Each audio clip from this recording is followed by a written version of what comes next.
Idza matal mu'minu darat ruhuhu haula dari.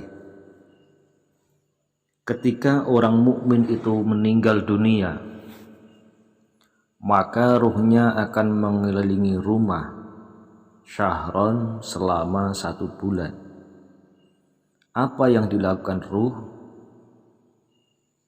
Fayanzuru ila man khalfahu mimmalihi kaifa yuqsamu au kaifa tu'da duyunuhu. Ia akan melihat dengan apa yang telah ia tinggalkan sewaktu masih di dunia. Masalah harta, bagaimana hartanya dibagi. Nah, ini yang penting, karena kebanyakan saudara bisa terpecah itu karena masalah warisan.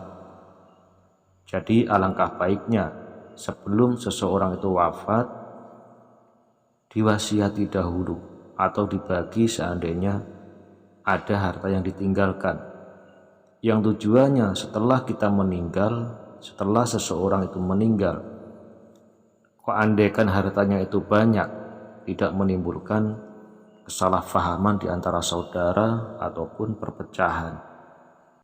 Kemudian ia melihat lagi apakah hutang-hutangnya telah dibayar oleh ahli warisnya, seandainya memiliki hutang. Karena itu penting, hutang yang ditinggalkan oleh seseorang yang telah meninggal itu harus diambilkan harta yang ia tinggalkan dahulu sebelum harta itu dibagi, karena biaya untuk perawatan, pemakaman dan sebagainya. Juga seandainya ia punya hutang, untuk membayar hutang itu diambilkan oleh harta tinggalan si mayit. Nah, setelah selesai urusannya, si mayit telah beres masalah hutang piutang, baru harta itu kemudian dibagi kepada ahli warisnya. Fa'idza tamalahu syahrun ruddat ila hufratih. Maka setelah genap 1 bulan ia mengitari rumahnya, ia kembali ke liang lahatnya atau ke kuburannya. Fataduru ba'da dzalika hatta yatimma alaihi haulun. Kemudian ruh seseorang itu, ruh orang mukmin, ia akan berputar-putar di sekitar pemakaman sampai 1 tahun. Jadi selama setahun ruhnya orang mukmin akan mengitari alam kubur, mengitari pemakaman. Apa tujuannya? Fayanzuru man yad'ulah wa man yahzanu alaih. Ia akan melihat orang-orang yang mendoakannya atau orang-orang yang susah, sedih atas kepergiannya.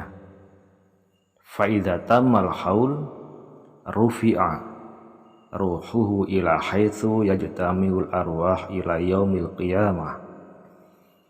Setelah genap 1 tahun, ruhnya akan diangkat oleh Allah dan ditempatkan menurut posisi ataupun derajatnya di sisi Allah. Seandainya ia merupakan salah satu golongan orang mukmin yang mempunyai derajat luhur, derajat tinggi, ia akan dikumpulkan sesuai dengan tingkatannya.